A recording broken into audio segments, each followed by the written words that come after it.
weekly business show, BB Means Business. The show where we discuss everything you ever wanted to know about business, but you were afraid to ask. How do I start my business?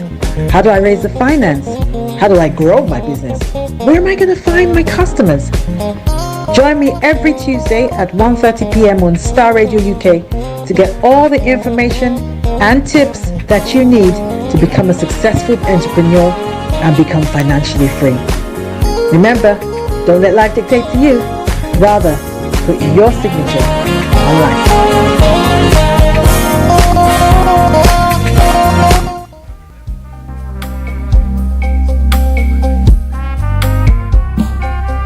Are you looking for the fastest, reliable, and trustworthy door-to-door shipment company? Well, look no further. When was the last time your family received a shipment back in Ghana on time and in time? You are not sure? Well, Lamb Shippers, we pride ourselves with being the fastest, reliable, and trustworthy shippers you can use. You are assured of a prompt pickup anywhere in the UK by our personnel. They also make sure your items are well packaged to get to its destination in time. When it comes to door-to-door shipment, look no further. Well, Lamb Shippers, contact us on 07939009321 or 07498911820, or you can visit our website www.welllamp.co.uk. You can also drop us a mail, info@welllamp@gmail.com. Well Lamb Shippers, fast, reliable, and trustworthy.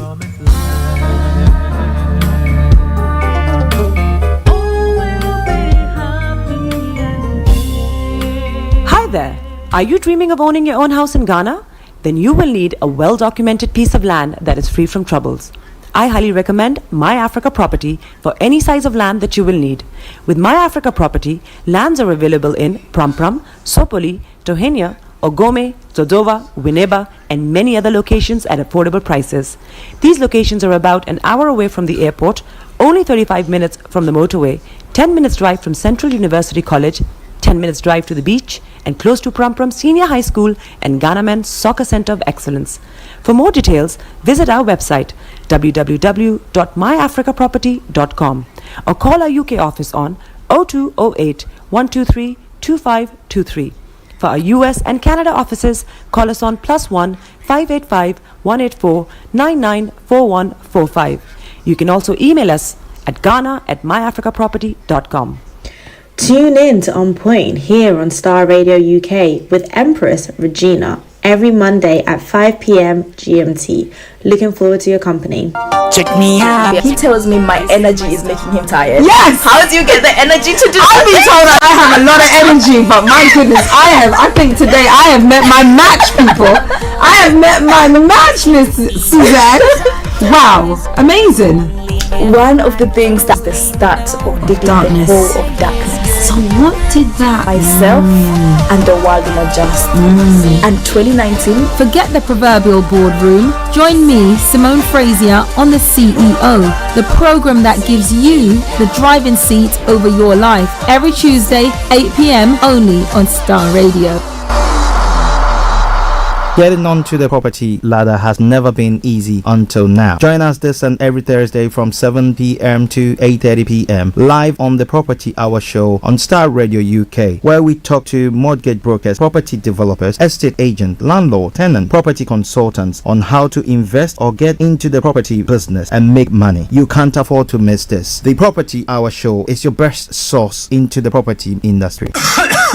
Hi, I'm Ada Williams and I'm an NHS pharmacist. Don't get caught out by COVID this summer. If you have only had one COVID-19 vaccination or haven't had one at all, you can still get your free vaccine until the 30th of June. Book your vaccine through the NHS app, online at nhs.uk/COVID vaccination, or call 119 for free. Hi guys, this is your friend Uruj from SendWave. SendWave is a money transfer app that is used by people all over the world to send money to their loved ones in Africa. With SendWave, you can send money to Ghana, Nigeria, Kenya, Uganda, and Tanzania. And the best part is, SendWave is absolutely commission free. Our exchange rates are excellent. You can see for yourself by checking them out on our website. So how do you use SendWave? SendWave is an app that you can download onto your phone from the App Store or Google Play Store. The app is free to download. After downloading it, just open the app and enter your name, email, and phone number. That's it. You're good to go. Make sure you use the promo code SR. S for Starr, R for Radio. This promo code will give you £5 free credit to send to Africa on your first transaction. Your money will be delivered to your recipient within seconds. Feel free to call me on 0749 7377 647 at any time. I'll be happy to tell you all about SendWave and help you in any way I can. Remember to use the promo code SR for £5 free credit. Medasse. Hi everyone, it's your girl BB Clement, the author of How to Go From Employee to Entrepreneur and the host of your weekly business show, BB Means Business, the show where we discuss everything you ever wanted to know about business but you were afraid to ask. How do I start my business? How do I raise the finance? How do I grow my business? Where am I going to find my customers? Join me every Tuesday at 1:30 p.m. on Starr Radio UK to get all the information and tips that you need to become a successful entrepreneur and become financially free. Also, creating faith is just to make sure that we are at the absolute bleeding edge of the opportunities out there. What do you think the situation is going to be like in other parts of the creative industry? I do think it's about a mindset. Fundamentally, what is your attitude? And our attitude is it's unlikely to replace human creativity. AI, at the end of the day, is a tool. It still needs a human to control it. That human needs to set the inputs, set the parameters, and also, at the end of the day, it needs to make a judgment. A person needs to make a judgment. Is that creative? And is that original? And the analogy I use a lot, we all have smartphones in our pockets that can shoot movie-grade video, but that doesn't make us all Steven Spielberg. It doesn't. It did put a lot of traditional camera makers in jeopardy, though. But it also introduced a whole new set of filmmakers to the industry. And the great thing about this technology, it's going to be a real democratizer of creativity as well. The cost of entry is really cheap. Anyone can download these apps, and they're quite useful, user-friendly as well. So in the grand scheme of things, I believe that this is going to be a fantastic opportunity for the creative industry. Well, we love to have a bit of optimism on this programme. Michael, good to see you this morning. Thank you. Cheers. Thanks for having me. Now, cybersecurity is a subject that we have covered on this programme on many occasions in recent months. Among the problems facing businesses are an increase in document fraud and the issue of deepfakes, which can put pressure on companies to prove their authenticity. Well, joining me now from Massachusetts is Matthew Moynihan. He's Chief Executive of the document authentication company OneSpan. Matthew, welcome to you. Thanks for joining me at such an unsociable hour. What are you seeing right now in terms of document fraud?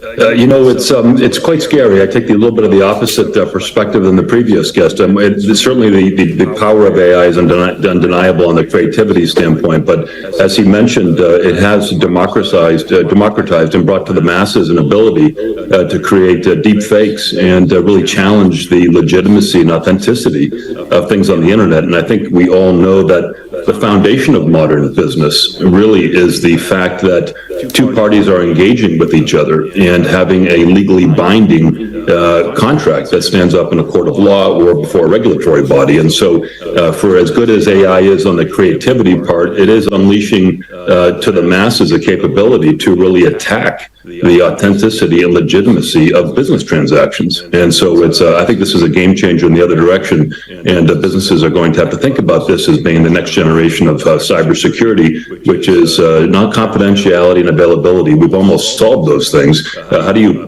prove the legitimacy of the transactions with you and your customers, employees, or partners? Now, a big chunk of your customer base is in banking and financial services. Is that a sector that appears more at risk, in your opinion, to these kind of deep fakes? It's really anything. When we think about the customer behavior, I think we've all become accustomed to clicking on things in this one-click checkout, or clicking through a end-user license agreement with Amazon or Google or Facebook. That type of behavior crosses all parts of the consumer population. In the past, those of us who are more sophisticated, technically sophisticated, it's a little bit harder to trick us. But with AI and deep fakes, it's almost easy to trick anybody, right? So I think the consequences for banking, financial services, insurance, potentially are more significant given the high value nature of those transactions. I think it applies to any industry that's engaging digitally in any type of product. And people really need to think about now the type of transaction that's taking place, the value of that transaction, and appropriately map the security requirements around that journey. The motivation of some of the people you're coming up against may also differ, I guess. I mean, traditionally with a lot of cybersecurity, it's all about raising money and trying to sort of commit financial crimes. With deep fakes and AI-inspired cybersecurity breaches, quite often it's just sheer malevolence, isn't it? Attempting to destroy a company's reputation. For sure. And I think what you're seeing now is, disinformation has been around forever. Back in the old days, it was the province of nation states who might take a car and light it on fire, stick some fake papers in a glove compartment and push it into a lake, right? I mean, we've all seen these types of James Bond-like movies. Now disinformation is becoming so real. It's almost indiscernible to the average person around, whether a person online or whether a document is the authentic one. And so with that comes a great power for the ability to use that disinformation for fraud, account takeover, or really just influence. And when you think about the history of cybersecurity, it really has been around the ability to impersonate a person or a situation to take advantage of it. So typically it's for financial gain, but increasingly, as we've seen in politics, particularly in the U.S., it's around influence. And so I think the stakes are going up for sure for businesses as they continue to go drive more and more of their business online. Matthew, obviously a lot of businesses are having to watch their spending right now. What are you seeing in terms of client renewals just now? Is this an area where some clients may be tempted to try and save a bit of money by scrimping on some of these security measures? I think it's everybody is tightening their belts around the world for sure. And I think what you've seen is in particular cases, top 10 projects be whittled down to top 7 or top 5, based on the economic environment. So that's certainly happening across both security and the e-signature side of things. That said, the online environment is incredibly robust, and we haven't seen the type of pullback in security given the financial implications of dialing back security. So, again, I think the online banking industry, we're fortunate to have a significant portion of our install base there, and we'll continue to monitor it very carefully. Certainly, the banking crisis that took place in the U.S. and then rippled through other international markets is something we have to watch very carefully. Matthew, it's been great talking to you this morning. We do appreciate you getting up so early to speak to us. I'll let you go off and have some breakfast now. Thank you. Hi, I'm Adam Williams and I'm an NHS pharmacist. Don't get caught out by COVID this summer. If you have only had one COVID-19 vaccination or haven't had one at all, you can still get your free vaccine until the 30th of June. Book your vaccine through the NHS app online at nhs.uk/COVID vaccination or call 119 for free. Hi guys, this is your friend Uruj from SendWave. SendWave is a money transfer app that is used by people all over the world to send money to their loved ones in Africa. With SendWave, you can send money to Ghana, Nigeria, Kenya, Uganda, and Tanzania. And the best part is, SendWave is absolutely commission free. Our exchange rates are excellent. You can see for yourself by checking them out on our website. So how do you use SendWave? SendWave is an app that you can download onto your phone from the App Store or Google Play Store. The app is free to download. After downloading it, just open the app and enter your name, email, and phone number. That's it. You're good to go. Make sure you use the promo code SR. S for Star, R for Radio. This promo code will give you £5 free credit to send to Africa on your first transaction. Your money will be delivered to your recipient within seconds. Feel free to call me on 0749 7377 647 at any time. I'll be happy to tell you all about SendWave and help you in any way I can. Remember to use the promo code SR for £5 free credit. Medasse. Body is your man. Bekutu, show them you got the coco set. Ladies and gentlemen, it's your boy Harry Song, aka Mr. Songs. This is the Kingmaker, Baba for the girls. We're here. This is Star Radio. Don't go nowhere. UK, London. We they call them London for home. For here, we they call them London. And I sabi you know, just have fun and stay blessed. In your car, at work, at home, on your smartphone. This is Star Radio UK. Are you ready to turn it up? Are you ready to turn it up? 10,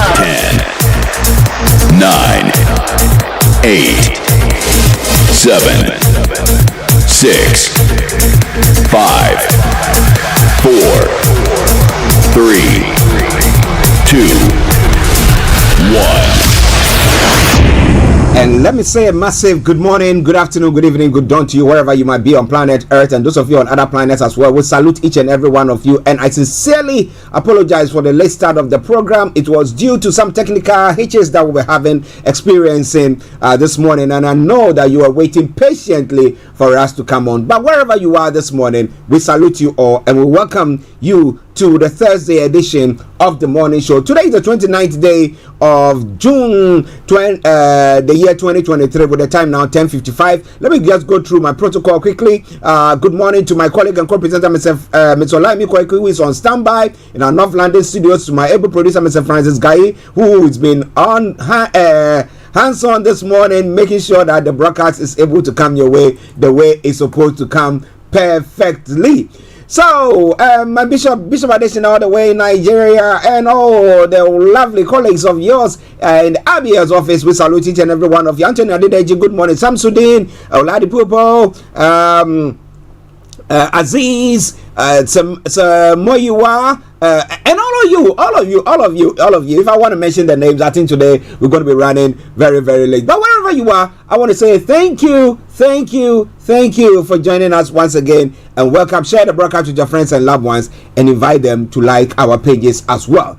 I am Archie, and from now till 12:30, we're going to make sure that we bring you everything that you need to know. So just bear with us whilst we continue to go on. Now, we'll move on straight. The travels seem to be all right. Yeah, no exceptional delays on the major roads in London. When it comes to the underground as well, apart from the Elizabeth line, that's got minor delays. Good service throughout there. London overground has also got severe delays, but well, that is it. The Riverbus good service, apart from the Woolwich Ferry, that's got reduced service, and then the London cable car has got good service there. On the London, my apologies, the National Rail, we got Cross Country, East Midlands Railway, Greater Anglia, South Western Railway, Southern Thames Link, Avanti, West Coast, which have all got minor or severe delays. So check before you leave. So that is just by way of the travel updates for you.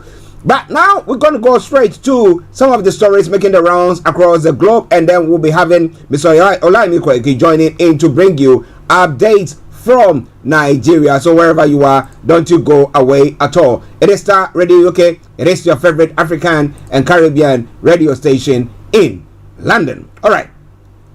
So when it comes to some of the stories making the rounds in Nigeria, which Mr. Olayomi is going to bring you more details of in a moment, let me bring you some of the headlines that is making the rounds there. He's allergic to probe. Shehu Sani mocks Buhari over reported agreement with Tinubu. Oh my goodness. Well, I bet people are going to say that, well, he did lots of took wrong decisions, but well, he says, you know what, I was the one who backed you, for the fact that I didn't pull the rug from underneath your feet by announcing the fuel subsidy removal before the elections, you wouldn't have had a chance. So I mean, he's had a deal with him. So let's see what is happening there. Former Oyo Governor Rashidi Ladoja insists on becoming the next Ulabadan of Ibadan. I bet you Yomi will be telling you more about that. Ex-Jump registrar used fake names to commit fraud is one of the stories making the rounds there as well. Hunger afflicting 4.3 million Nigerians in Bono, Adamawa and Yobe states. And Tinubu, our address infrastructural deficits. Shetima assures Nigerians is that Tinubu will address infrastructure deficit, and that's what Shetima is assuring Nigerians there. Nigeria will experience peace, stability. Tinubu affirms at Lagos Eid prayer ground. We hope so. Now, General Abdulsalami, Deputy Governor, tasked Nigerians on peace and inflation. Unemployment trigger huge operation costs for insurance. It's one of the stories making the rounds in Nigeria today, but it's all coming your way from Star Radio UK, your favorite African and Caribbean radio station in London. Ex-Rwanda military policeman found guilty of genocide by a Paris court. The Paris Assize Court was merciless on Wednesday in sentencing former Rwandan gendarme Philip Hategikamana, 66, who has naturalized as a French citizen. Guilty. And then Russia will continue to operate with or without Wagner, says government officials. Russia will continue to operate in the Central African Republic either with the Wagner group currently fighting the rebellion alongside the CRA, that Central African Republic soldiers as well. And then Morocco recalls ambassador from Sweden after Quran burning. And then South African court rules against government over ending permits for nearly 200,000 Zimbabweans. It's one of the stories making the rounds there as well. It is Star Radio UK. It is your favorite African and Caribbean radio station in London. Moving on straight to some part of Africa, this time around Ghana as well, before we get Mr. Olayomi Koiki joining in to bring you all that you need to know and the details from Nigeria. Question is jail bound. Comment. Chatu cites Kufuado in court of appeal filings. Why should the president say somebody who has not been tried or anything? Well, they said he was guilty for not denouncing or renouncing his dual citizenship or his citizenship of Canada and ran for this, and then he said his name was expunged and everything. Now, when he was going to stand for a by-election, the president was saying that, well, you know what? If you vote for him, he's jail bound. So, Chachu Chikata, one of the outspoken lawyers of the lead lawyer of the NDC, is citing Kufuado in the court of appeal. We'll be bringing you more on that front. And how does that victory mean, or what does it mean for the NDC as a party? That'll give them put a bit of wind within their wings, and they think that, wow, so come 2024, we're going to smash it like no man's business. Is that what is going to happen there? Well. So coming away from Star Radio UK. 2 minutes past the top of the hour. In other parts of the world as well, at least 150 have been arrested in violent protests over France police killings. And presumed human remains found in Titan sub-debris. Medical experts will analyze the presumed remains, the U.S. Coast Guard have said there as well. And Russian spy to be charged over Kramatorsk strike. The man allegedly sent footage of the restaurant to Russia's military before it was destroyed. Well, so that is going to happen there as well. And row over Trump's strength exposes Republican dilemma. It's one of the stories making the rounds. And please stop Gandhi visit to unrest hit India state. A lot more going to be coming your way from there. In Star Radio UK. And here in the UK, UK's Rwanda asylum policy ruled unlawful by judges. The government suffers a setback as judges said Rwanda is not a safe third country. So what next? And Tory MPs tried to interfere with Johnson's probe report. Nadine Dorrit and Sir Jacob Rees-Mogg are among MPs criticized for attacking investigation into ex-Prime Minister. Oh my wow. So what is going to happen? A lot more going to be coming your way from there. But for now, just stay tuned. Don't touch the dial. It is Star Radio UK. It is your favorite African and Caribbean radio station in London.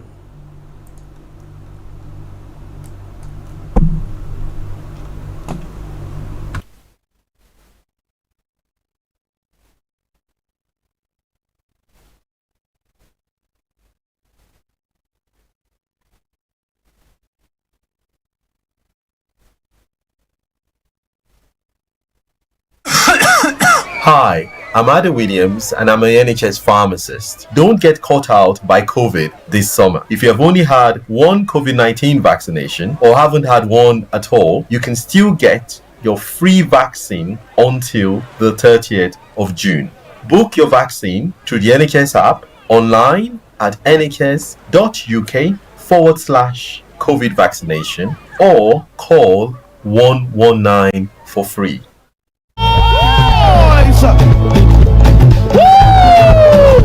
Hallelujah! Hallelujah! Hallelujah! Hallelujah! Hallelujah! Hallelujah! Hallelujah! Hallelujah! Hallelujah! Hallelujah! Woo! Come on! Let me see you move from one side to another side. Come on! Come on! Come on! Come on! This is Starr Radio.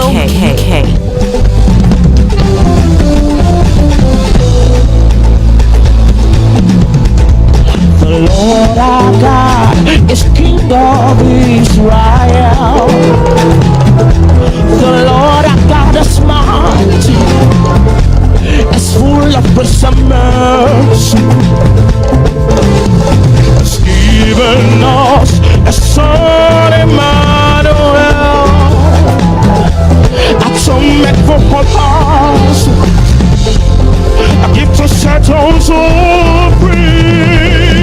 Let there be praise. Everybody, let there be praise.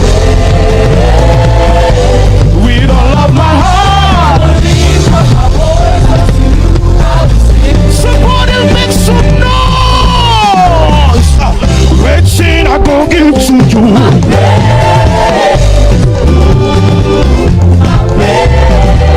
This is Starr Radio UK.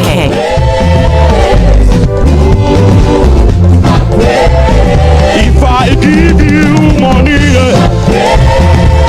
well, that is something from Sinau, okay? Sinayo and the Immaculate Group, the TLCC 10th year anniversary. Some lovely tune there.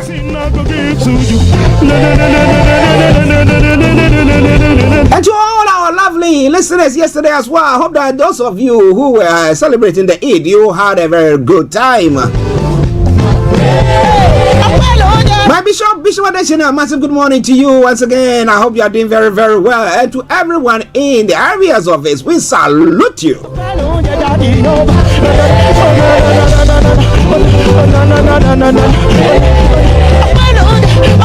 This is Starr Radio. Starr Radio UK.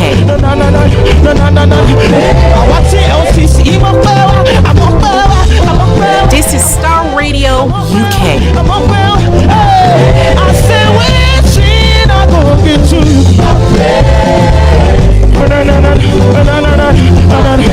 Somebody let me see you.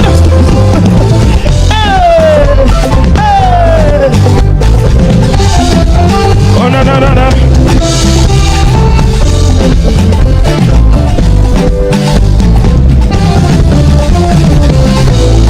Unto the Lord be the glory. Great things He has done. Unto the Lord be the glory. This is Starr Radio. Starr Radio UK. Come on, sing unto the Lord. Oh, be the glory for the greatest things He has done. All right, unto the Lord be the glory for all the great things that He has done, that He has protected us, and Nigeria didn't happen to us, and we are still alive. Those who are celebrating the Eid and everything, things went out peacefully, and we are all well and alive. And this morning, we are back here once again. 8 minutes past 11 the time. And therefore, you know that at this juncture, I have to bring you the one and only Mr. Olayomi, the White Lion himself. And let me say, Yomi, good morning. Well, a very good morning to you, Mr. Archie, and a very good morning to Frank and the rest of the team this morning. And let's just say good morning to all our listeners and those that have connected on the sister broadcast. And welcome once again to the 29th day of June 2023. And it is exactly a month that the President Bola Ahmed Tinubu is also taking the affairs of the Federal Republic of Nigeria.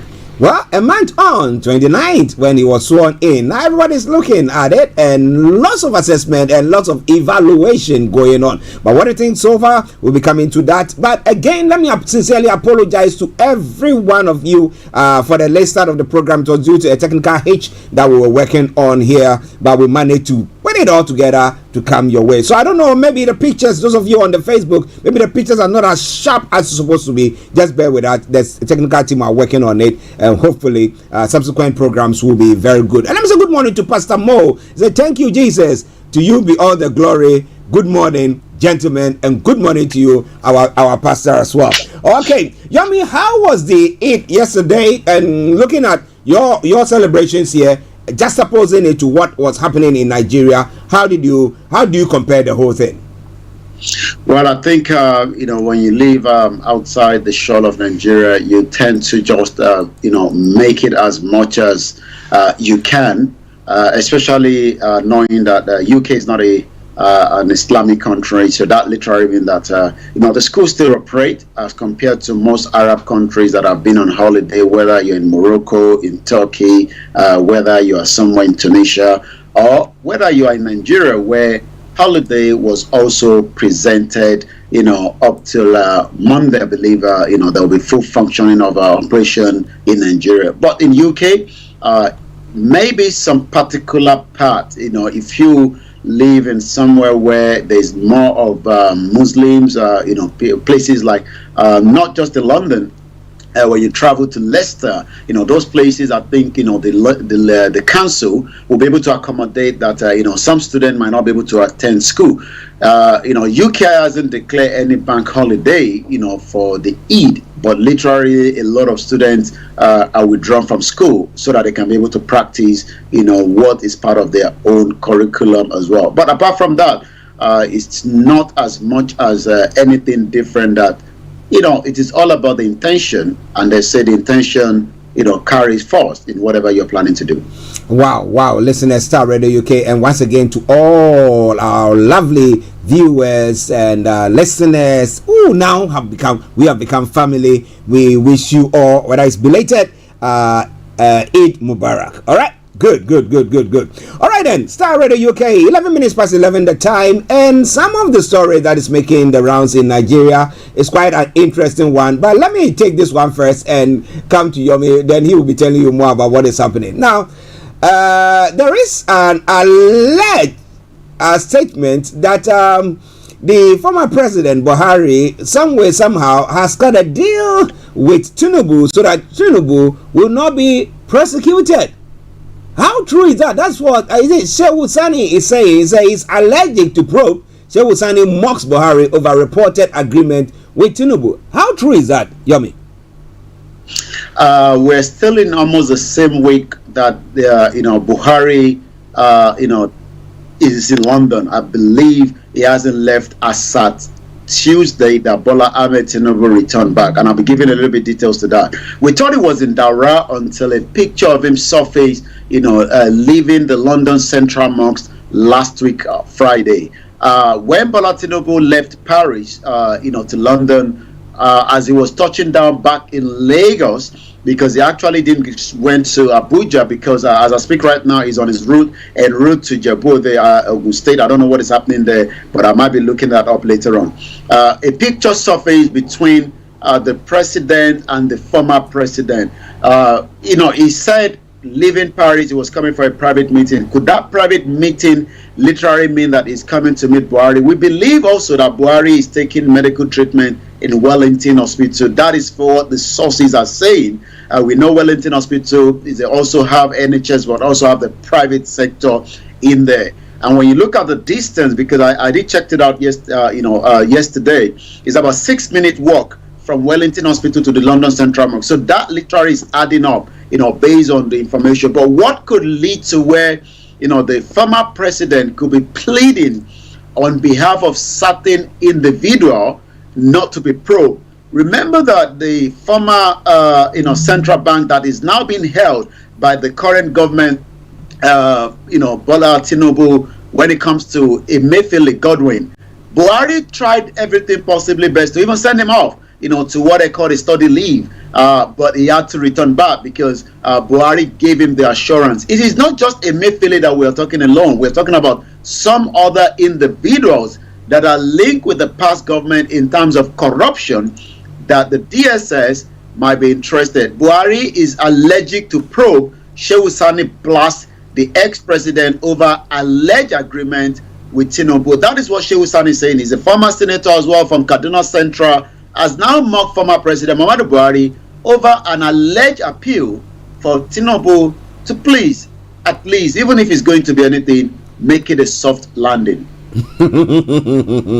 Well, he came into power to office saying that he was coming to deal with corruption, and every time I sit here and I look at the case of this one who what minor who squandered, who is allegedly has squandered billions of naira of pensioners' money, and yet we've not seen anything. We just saw him kicking the can down the road, and so that somebody else will pick up. So if Tinubu is now becoming a man enough, said I've got a boss to, crack the whip.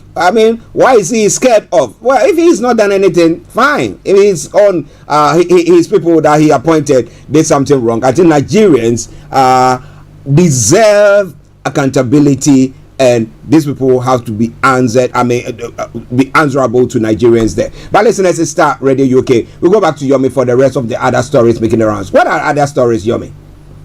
Yeah, sorry, we couldn't. We're having some issues. Sending the messages up. But let's just give it to us as we have it here. Let's come back again to hunger. I woke up just about almost 4 o'clock in the morning. And I believe as usual. You just want to have conversation, especially knowing fully well that we are living in a world where the timing is different. That would have been about close to midnight in America, in Canada. So even if I was on, there will still be few people. And yes, there were few people, but something happened just about an hour to that, and that was the young one in the house, the youngest one, woke up, and I said, go back to bed. It's not yet early in the morning, and he cried out that he wanted to eat. And that felt touching to me because, when you reflect that back to the next headline, the question is, how many Nigerians are still able to feed their little ones in the house when they are hungry? Hunger afflicting 4.3 million Nigerians in Borno State, Adamawa State, where Atiku is from, and the Yobe State, according to the United Nations again this morning. The United Nations top humanitarian official in Nigeria, Matthias Schema, says severe hunger have now affected 4.3 million people in Nigeria, most especially in these 3 states. And we know reason why, because those states have been rampaged completely by the Boko Haram terrorists, and the continuity continue. Buhari was as a failure as anything, as we thought.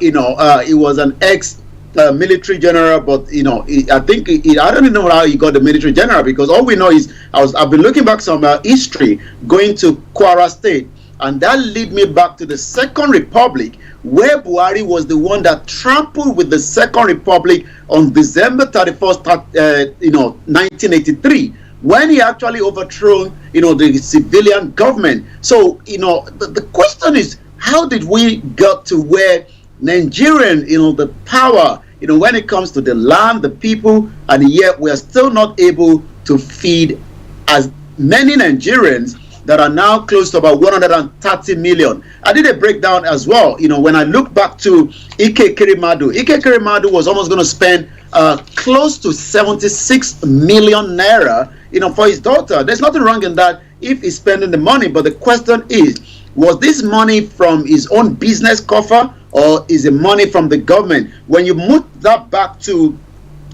pound sterling is about 80,000 pounds at the Royal Free. I divided that back based on what the British government is saying, that if you're going to be studying in UK, you need nothing less than 12,000 pounds a year for accommodation alone if you're going to be studying in London. But if you're going to be doing that in outside London, you need 9,000 pounds a year for you to apply for that visa. And the question is, Ike Kerimadu will have been able to pay 8 average Nigerian from his own state, or maybe use the money to feed. But as we say, you run after your own force before thinking of others. So what do we do? On Wednesday, Mr. Scheme told the journalists in Geneva that the number of children under 5 at risk of life-threatening severe acute malnutrition are double in 1 year to reach 700,000. Describing the situation in the Northeast, Mr. Scheme said, I have been to Borno and other two states severely. I have seen mothers fighting for the lives of their malnourished children in the nutrition stabilization. And like I said, at about 5, when the little one asked for that food, I was saying to myself, how many Nigerians would not have sent their children back to bed, and as that child going to bed, still feeling hungry without any changes? Starr Radio UK, I'll come back again to you in the studio. Of course, I mean, they would send them to bed, not necessarily because it was too early or something. It's because they don't have the means, they don't have the food there to give them. You had the choice. You just wanted him to go to bed, and then at the right time he will eat because there is food in the house. But Nigerians will not have that. Yesterday, whilst we were having the program, the UN had made an assessment of that up to about 100 million Nigerians by the close of the year will now become poor. Because at the moment they were talking about 96 million thereabout, and that is scary because they're looking at there's fuel subsidy removal and everything that seemed to have gone on there. But who knows? It is all coming your way from Starr Radio UK. Let me acknowledge a couple of people, some information there, and then I come back to you. Bishop Adesina is saying that please, let's not praise Tinubu yet. In 1 month in office, 2 international loan acquisition approved. Now, purpose for loan unreasonable and needless. And Pastor Mo says the hunger in Nigeria is huge and has a crying emoji. He said this is what is consuming larger part of our money. God bless. God, please intervene quickly and put a prayer hand claps emoji there as well.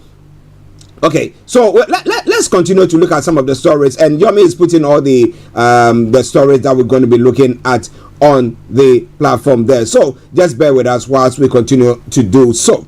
But Yomi, you look at that, you say we talk about the idle hand, which is the devil's workshop, and 800 million people, and then on Monday or Tuesday we have the imams saying that people should not go borrowing to celebrate the Eid and stuff like that. Now, it's easier said than done. Can you just imagine if you, when your son woke up and then you were looking at him and you knew desperately you didn't have the money or they didn't have the food in the house to feed that boy, okay? The next morning, you'll be thinking otherwise. You'll be thinking outside the box. So, the fact that government doesn't seem to understand, let me put it that way, doesn't seem to understand because they have not found themselves in such situation, means that they are not actually dealing with the situation head on. What do you think? Well, maybe the rich among Nigeria should now dip their hands in their pocket and do as much of philanthropies to cushion the problem. Richer Nigerians lost more purchasing power than poorer household, according to the World Bank. Nigerian inflation is currently one of the highest rate in the sub-Saharan report.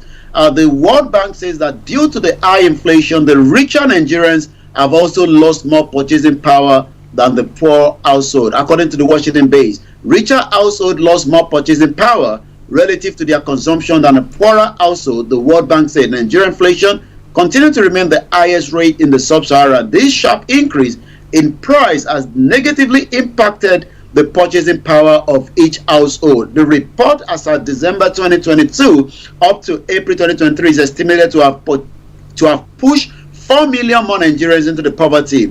Earlier in June, the National Bureau of Statistics reported that the Nigerian annual inflation rate rose to 22.41%. That's quite a very high amid increase in food prices. The Bureau noted that within the year, the rate had acquired a difference of 4.7% from May 2022, where the inflation was just 17.1 up to May 2023. So you can see that, it has gone up and it's not reducing. And the whole reason is got to do with so many of the changes that is happening, especially as Bola Tinubu stated, in the next headline that can link to that. Salah, the current pain necessarily, says Tinubu government. And I think we can play this short clip that came up from, Gbajabiamila, the chief of staff to the President Bola Ahmed Tinubu during the Salah message yesterday. And maybe when we play it, we can ask some of our listeners and audience whether that is exactly what it's meant to be. because it seems that the weight of Nigeria can be a big burden. Let's listen to it. The weight of Nigeria is not the weight that any normal, ordinary human being can carry, except with the help of Almighty Allah. It is evident, therefore, that the Almighty Allah is with our president.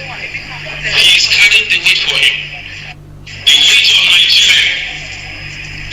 Nigeria is not the weight that any normal, ordinary human being can carry, except with the help of Almighty Allah. It is evident, therefore, that the Almighty Allah is with our president. He is carrying the weight for him.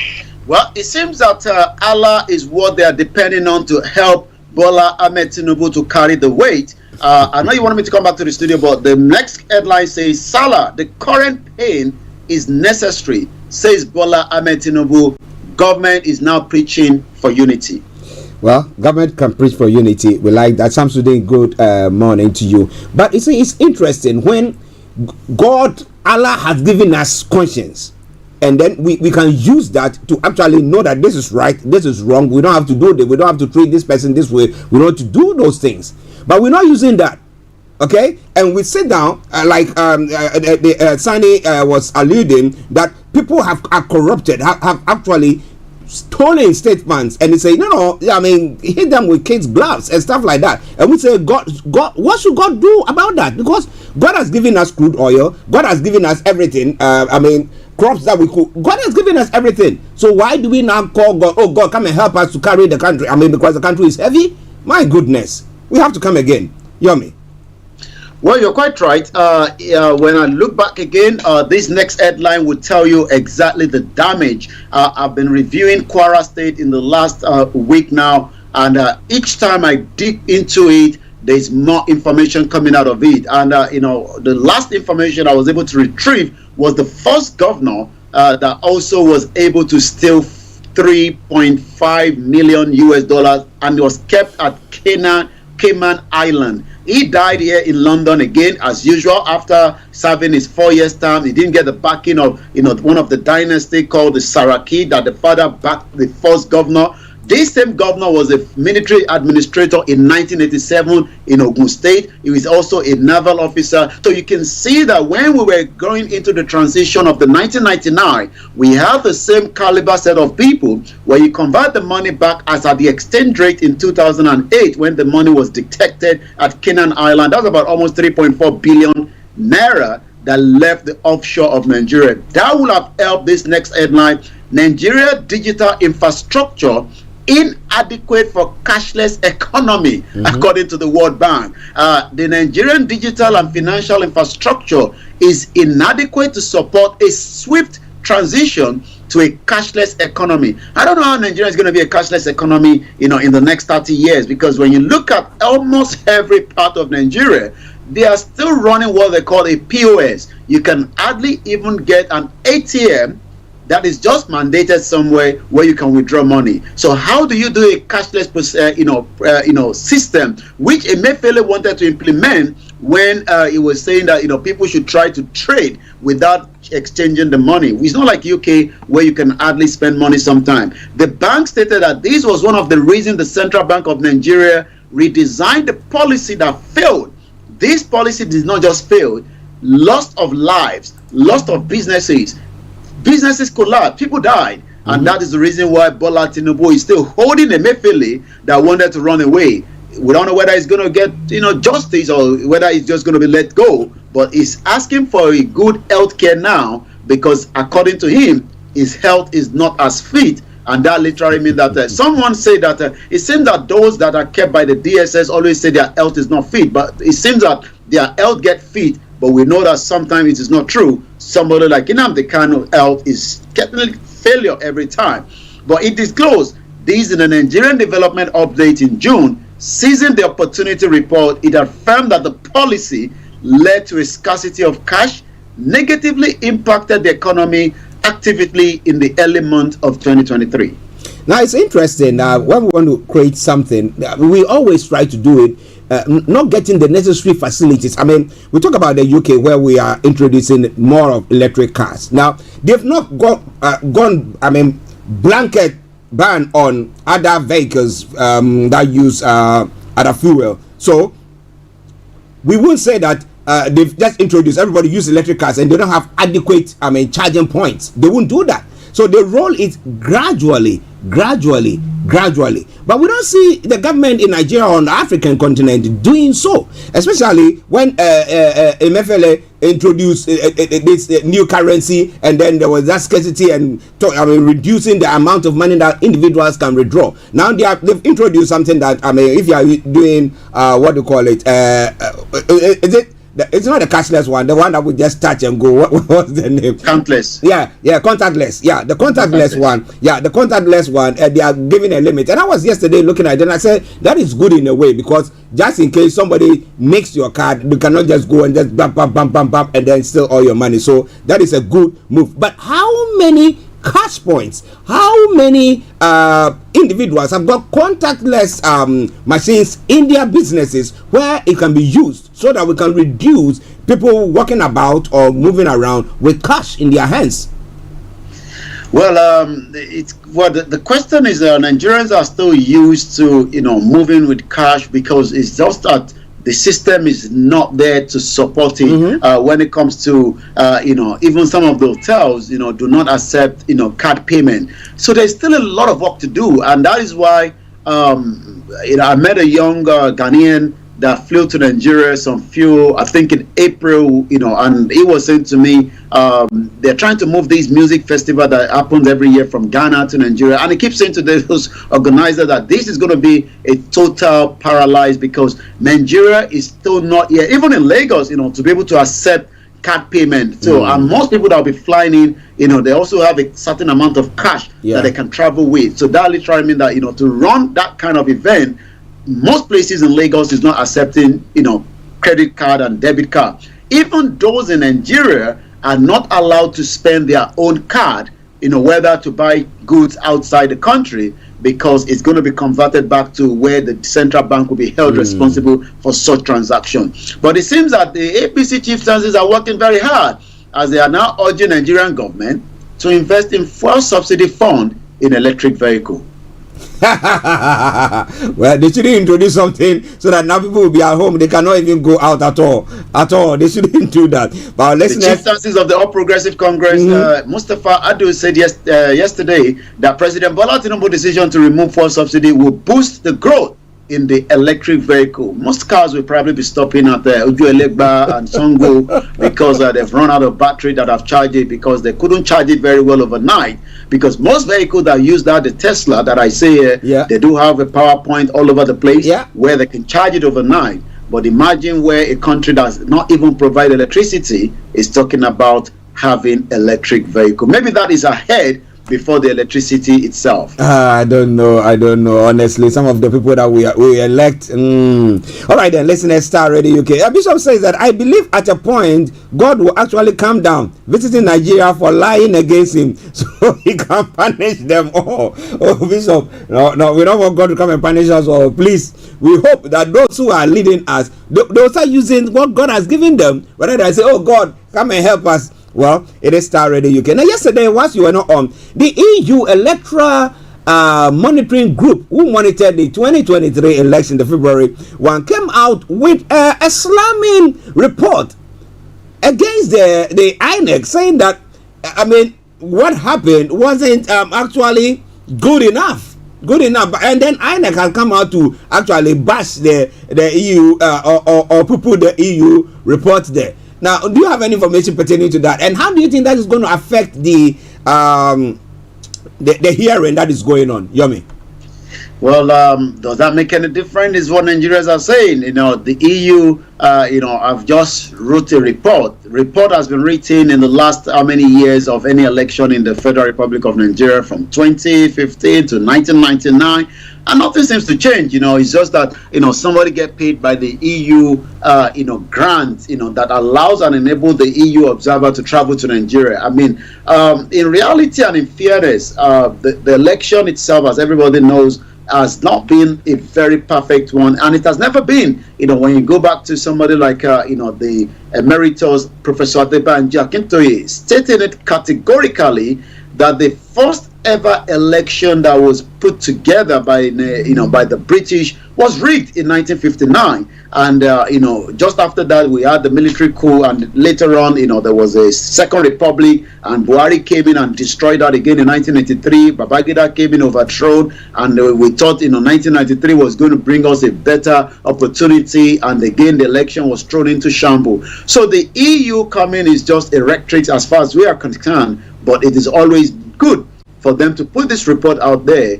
But whether the INEC chairman that was celebrating his own festival by King, and somebody was putting on Twitter that how do these people have God conscious? You went back to your state to kill ram and then use that ram to plead to God, knowing fully well that you destroyed the 2023 general election. How God is going to accept that ram is just a complete different entity entirely. And that has been the message again, as a lot of Nigerians still believe that the election petition would turn things around.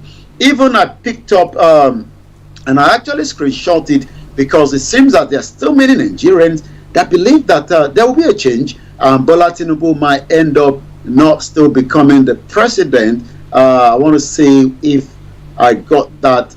There's somebody actually, according to Omotayo Williams at Kaduna resident, said yesterday, 29th of May 2023 is the last 29th of May a president will be sworn in. Write this down. I don't know whether he saw that in vision, whether it's got to do with the election petition, because what they're saying is, according to those that still believe in Peter Obi, that by the time Peter Obi comes back, then he will have to start from whenever he's put back. That literally means that May 29 will change the narrative. Bola Tinubu was sworn in just a month ago, but by the time the election tribunal make any changes, and that happened in Anambra State, according to what they are saying.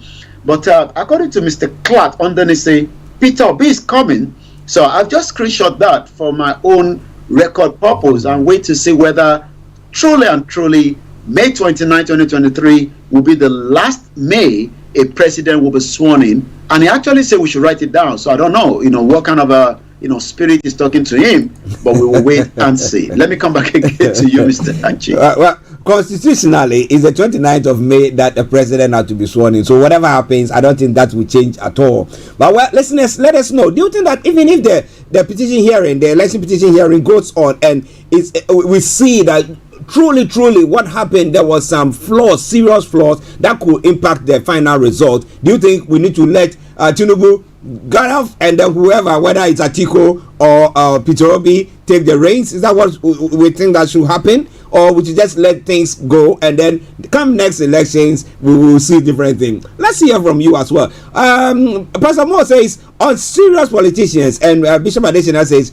transportation and markets in Nigeria based on cash, simply because these sectors are 100% private operators. Now, cashless machines like the POS or other gadgets should be introduced to those units. And it goes on to say this is when cashless policy can be greenfield. Yeah, of course, I agree with him, because if you want to introduce that, you want to go about that, make sure that the necessary facilities or gadgets that needs to enhance whatever policy you are rolling out is all there. But they've not done that. They are putting the cart before the horse, which is not supposed to be that way. But let's see what you have to say. But moving on to some of the other stories here. Yomi says, wow, 57 senior officers, Navy senior officers have been reshuffled. And how is that going to impact the new naval boss? Yomi.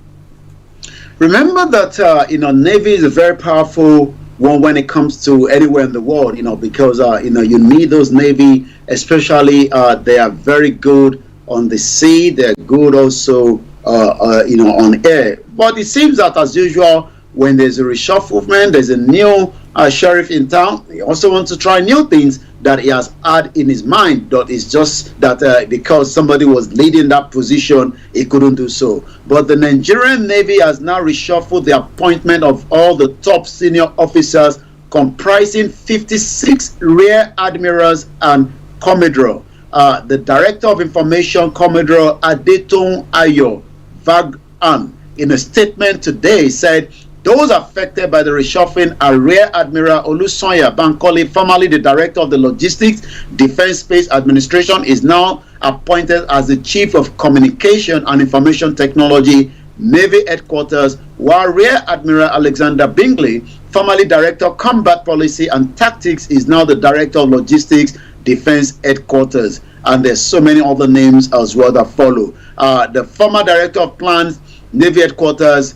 So there's quite. So the reason might be that, as we know, this is a new man in charge. So he's just making sure that he can put in those again that are also capable to move that sector. Once again, as we know, there's still a lot of issues when it comes to, pirate on the water. I was following that on the internet. Most of the ships that move around are being also monitored, especially in a situation like Nigeria, where there's a lot of smuggling in and out of the country, and most times these are done on the waterways in Nigeria. Wow. Listeners, Star Radio UK, do you think that the reshuffling that has taken place in the Navy is going to have a positive impact, or you think people are going to now think that, whoa, what has happened? I say it's good morning to you. It's a morning to Mr. Archie and Mr. Koiki and the rest of the team. And morning to you. We hope you are doing very, very well. It is Star Radio UK, 11:40 the time. We'll go back to Yomi for the rest of the stories making the rounds. Over to you, Yomi. Thank you so much. Ladoja reject Makinde's plan elevation of High Chief is coming from one of the headlines. Olympia Okorodu. If you just take me out there so that we can get the system before it shut down itself. Okay, listeners, just bear with us whilst Yomi try to sort that out. Yes, it's what do we call it? We're using gadgets to be working, so at times the technology goes cuckoos there, and it seems to have gone cuckoos one more time, but just bear with us whilst we try to sort that out. But well, he's going to be telling you more about all that is happening. I believe at a point God will actually come down. That's what Bishop Adeshina is saying, as I did read earlier on. Some of the other comments or stories that Yomi is going to be looking at. Richer Nigerians lose more. They lost more purchasing power, and of course we know, because they say that they have lots of money, and therefore definitely they might have lost or lose more when it came to the spending or purchasing power. But let's go back to Yomi from our North London studios. He's all ready to fire. Yes, Yomi, over to you. So we go back again to some of the rest of the headline, and that will then take us straight to the social media this morning. Once again, as those that have celebrated will now continue to to put the reality of the current state of hunger in Nigeria. But there was also a friction in Osun State between the governor and one of the the state senator, that led to where the governor decided that I'm not going to be praying anymore at this prayer ground. The Eid Kabul Governor Adeleke aides, APC chieftains clash at the praying ground. They didn't even have any respect for what they were planning to do. Mr. Adeleke said he was prevented from observing the 2 rakat at the prayer rite at the Eid ground. A mid-drama erupted yesterday at Osogbo Central Eid prayer ground, as Governor Ademole Adeleke aides and the chieftains of the opposition of the APC in Osun clash over a sitting arrangement. Remember that there are 2 different political parties, and it seems that they cannot even adjust at the prayer ground. It just shows that Nigeria is full of drama all the time. So we're going to move swiftly to the social media because of the time spent already.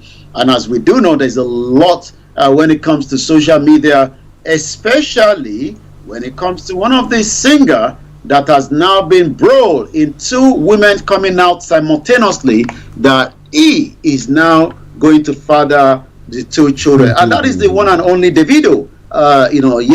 Day before yesterday and yesterday, a French woman came out yesterday, one came out in America the day before, and both of them are saying that it seems that Davido is going to father the children for both of them. They don't know each other, but the other one in Paris is now asking the question, how many of us are we going to be football team? It seems that has dragged a lot of conversation and generated a lot of discussion when it comes to the social media. So let's go straight and say what other more before we come back again to you in the studio. Once again, as we always say, it is the finest African and Caribbean radio station in London. And let's take one, from one of the Twitter handle, African Confidential says, every politician echoing the narrative that Nigeria must remain one are people who have ruined your lives in one way or the other.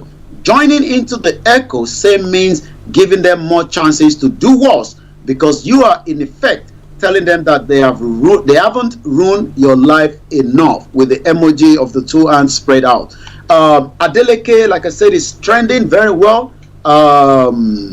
I'm also looking at I'm not sure. Okay, this happened last year, according to Simon Ekpa, the Prime Minister of the government in exile of the Biafra. Last year, 2022, the Asari, Tinubu, Shetima, and APC Islamic Jihadis Special Force doing this. Some of those are no more. They are collected to. So it seems that they're forcing people into a particular vehicle. Okay, I think these are probably maybe terrorists operating in the southeast. Also, Uzumba Madeway Avenue is trending. Also, the vehicle, the convoy, we might talk about that maybe tomorrow. How many vehicles do a president need? Even though the presidential spokesman or some of the team have come out to defend that Bola Tinubu left Lagos Airport with so many other governors and different, personnel, and this is the first time he's coming to Lagos after becoming the president. So we counted the vehicle. There's about 110, and we lost count in between. One thing that has been trending a lot is Renew Shege.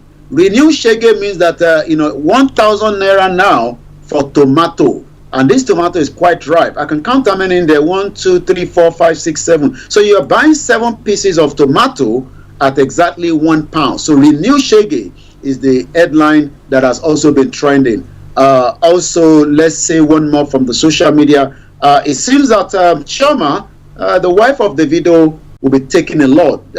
Journalist and also a clinical and retail pharmacist from 1998, known as a PR specialist, one that doesn't seem to giving it to Davido. He knows Davido very well because he actually looked after Davido in Atlanta before Davido's mother died, when Davido was still a very, very young baby, and that is Dr. Kemi Olunloyo. Why do you like Kemi Olunloyo? Truth in journalism as compared to the fake Nigerian mainstream media, using the hashtag MediaCamp30, my anniversary hashtag for February 9th, 1994. I want to read and retweet. And he went on to say, if you know Nuru's parent personally, get me their phone number. I'm not sure. Okay, according to what we have there, Nuru Yaya was a 13-year-old JSS2 student of the FGC Kwawali, Abuja. He died on the 9th of August after severe beating by his teacher for failing to do his assignment. Nigeria is just a crime scene.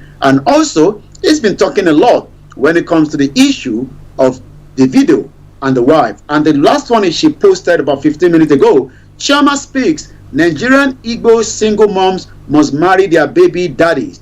If the kid dies in order for the dad to bury the child, a completely useless tradition in all ramifications. Chama Adeleke sent out a statement to Davido's fam to cry for themselves that she knows a man and married him like that. You married him to release your daughter corpse to him, Chef Chichi. So it seems that Davido is still a little bit managing the current situation. As Chioma says, I am happy. She's my husband. Just leave him alone. Even if he impregnates as many women out there, it does not matter. It's not your business, as Nigerians will say. He has the money to look after them. As long as I am still the only one that is legally married, he can have all those side chicks. And the question people are asking is, how come Davido was not protecting himself during the course of all this? That's a serious one there. But well, we'll leave that one for another day to be discussed. But listen, Starr Radio UK, Mr. Olayomi Koike in our North London studios. I'm actually here in the South studios, and we are bringing you updates from Nigeria, where we're going to be landing pretty soon. But has there been any response? I mean, people are pushing and pulling 29 days after the president being sworn in. Any response to Professor's letter, or any response to the IPOP? Anything at all? Well, it seems Tinubu is still very busy with so many on his hand. There hasn't been any response yet, but as soon as we have any we'll be updating and we'll be following that as well. But for now, it seems that it's moving from Lagos to Ogun State, where I believe there's an upcoming event there, because I picked that up just as I was coming on air. But we'll be giving more information on what happened in Ogun State, as more Nigerians are still excited that it's a Yoruba man that has now taken the arms of affairs as compared to Buhari. Why Buhari is still in London, we're still investigating that. And when we have any details, I'll be reporting that again in the next couple of days. Wow. A final one. Has the DSS boss been changed? And do you think that if the DSS boss is changed, it can turn situations around? Not literally, because Tinubu believes that he needs to change all those that were there. Yes, we now have a new man in place. That's Nuru Rubadu is now taking the affairs of the DSS from Mungono.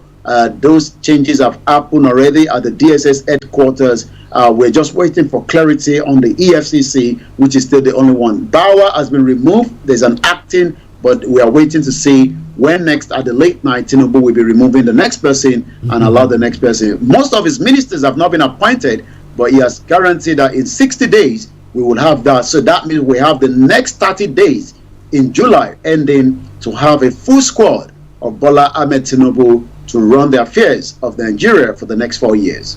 Okay. Yomi, let me say thank you very much for another wonderful update from there. Thank you so much. Wow. Okay. He will be coming your way tomorrow with another update. But let me read some of the comments that Bishop Adesina has posted. He said, I was shocked when my wife asked me to see her off to market to purchase ingredients for soap. Now 2 days soap, which costs 4,000 naira, now goes for 10,000 naira. And they say in Nigeria, seasonable soup. It is soup. Seasonable soup for 2 days now costs 10,000 naira. Okay, so it's soup. Is it soap or soup? It might be soup, because ingredient for soup. So it's a soup. Yes, not soup. Yeah. So that's okay. That's okay, my bishop. I learned that it's soup. So a soup that could have been prepared. Just few weeks or months back, 4,000, and now it's going to cost him as much as 10,000 to prepare that same soup. Wow. Where would he get that extra money from? So if it's not somebody who is actually strong-minded, who knows that, okay, I need to be straightforward, then what do? People have to be compromised. Or how do people survive? Let me hear from you.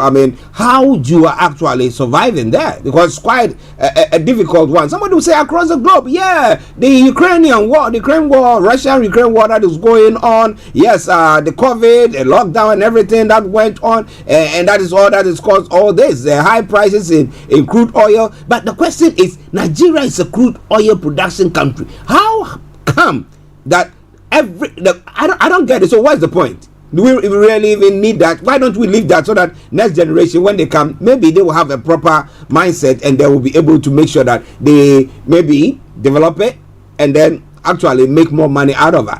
What do you think? Well, it is Starr Radio UK. It is your favorite African and Caribbean radio station in London. Let's take a quick commercial break. We come back. I'm going to bring you a lovely tune, and this one is from Janet. It says Arabani. I'll be bringing that your way. But before then, a quick commercial break. Stay tuned. Looking for a new way to stay refreshed and hydrated? Look no further than iRange Hydration Drink. iRange is perfect for any situation where you need a little pick-me-up. It's low in calories and has a delicious orange flavor that you will love. So don't wait any longer. Grab a can of iRange today and start enjoying the refreshing. Buy online at irange.co.uk. Hi, I'm Ada Williams and I'm an NHS pharmacist. Don't get caught out by COVID this summer. If you have only had one COVID-19 vaccination or haven't had one at all, you can still get your free vaccine until the 30th of June. Book your vaccine through the NHS app, online at nhs.uk/COVID vaccination, or call 119 for free.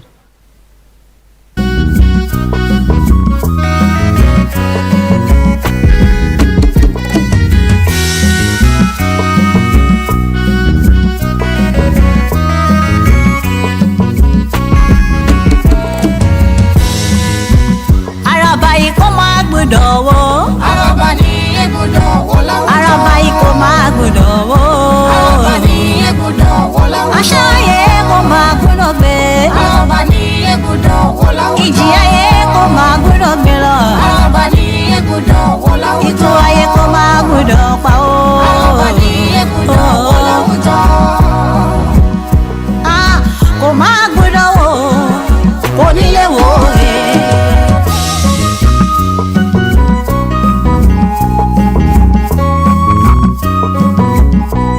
Ọlọ́gbọ́n ayé o ẹ̀sùn mọ́ bí. Olóyè ayé ẹ má bá mi ká lọ. Ọkọ̀ ìgbéyàwó ọ̀rọ̀ yìí lẹ́nu mi. Mo ní igi là ń bẹ nígbò ìgbò. Ìgbò ìmà mi wò lọ. Àràbà yìí wá ń gbìyànjú kò dọ́mọ kó wà lárẹ́rẹ́ lọ. Igi ńlá iyọ̀ wà lóhun tó máa fi ṣàràbà lóore. Oníwíwó ní káràbà ìlọ́wọ́ láwùjọ igi. Onílé wò é kò máa gbúdọ̀ wò. Àràbà ní egbùdọ̀ wọ láwùjọ. Ṣọ́dá àbáwọn sọ Fúlàní wọ̀nyí bó ṣe ń pa wá. Ṣó wá sùn ọkọ̀ Mádéyẹ mọ́ ṣe bẹ́ẹ̀ kó jáwọ́ ní. Àwọn àgbààgbà ikọ̀ wọn kò tíra mú odò sí wa kó wà láyé rẹ̀ lọ. Ó máa ṣe òye kò máa gbúdọ̀ wò. Àràbà ní egbùdọ̀ wọ láwùjọ.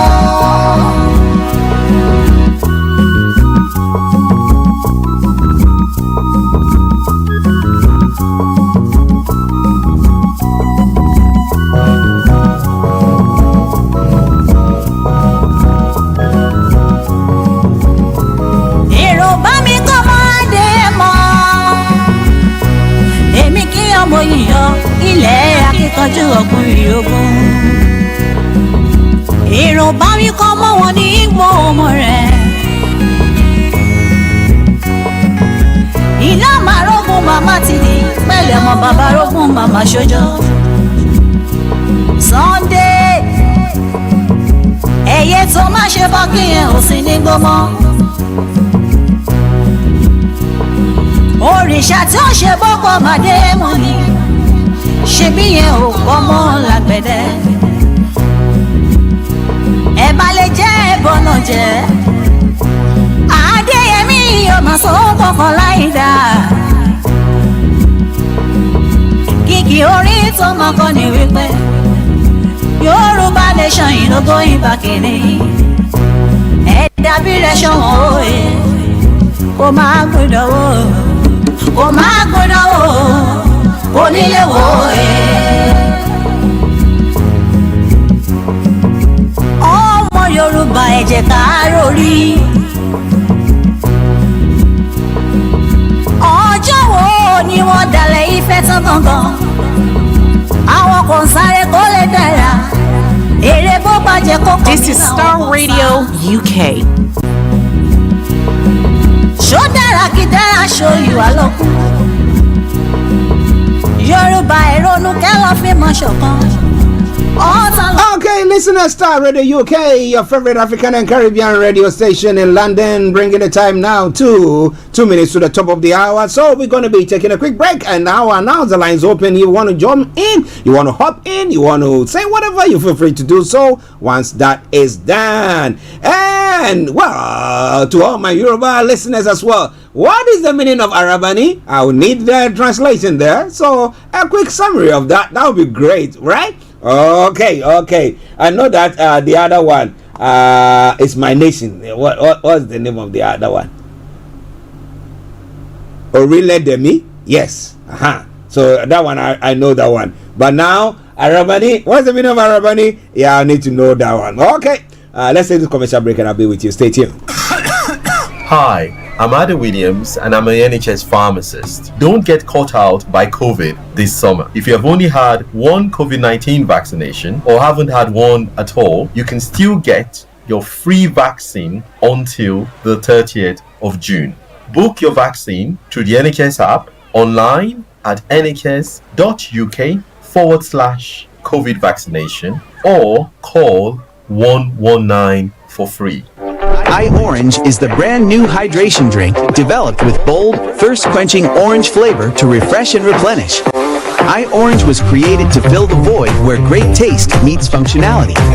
With bold, thirst-quenching orange flavor to help you refresh, replenish, and refuel. Okay, listen to Starr Radio UK, your favorite African and Caribbean radio station in London, bringing the time now to just few seconds to 12, and it is the Thursday edition of the morning show. The program will be brought to close at 12:30. We're going to be working on it. As I did say earlier on, those of you on the Facebook, I hope the images are okay, because we're having some experience, some technical hitches there, but well, my able producer, Mr. Francis Guy, managed to sort those things out for us. So what about that? All right then. So now we have to go on, and then so the lines are open. Call us on 0208-133-2257 or 58 0208-133-2257 or 58. If you happen to be in the US, Canada, or the Caribbean area, it is 001-718-303-2737 001-718-303-2737. And you can text or WhatsApp at 0753-966-1744 0753-966-1744. Our Twitter handle is Starr Radio UK, and email address is info@starradiouk.com. All right, then. So stay tuned and don't touch the dial. Keep your dial so logged on Starr Radio UK. Share your take with us on any of the issue that's making the round this morning. I promise you one thing for sure: we gonna touch on it. As we say, from archaeology to zoology, from Accra to Zanzibar, if it's making the headlines, you will be rest assured I'm gonna touch on it. So let's move on. A minute after 12.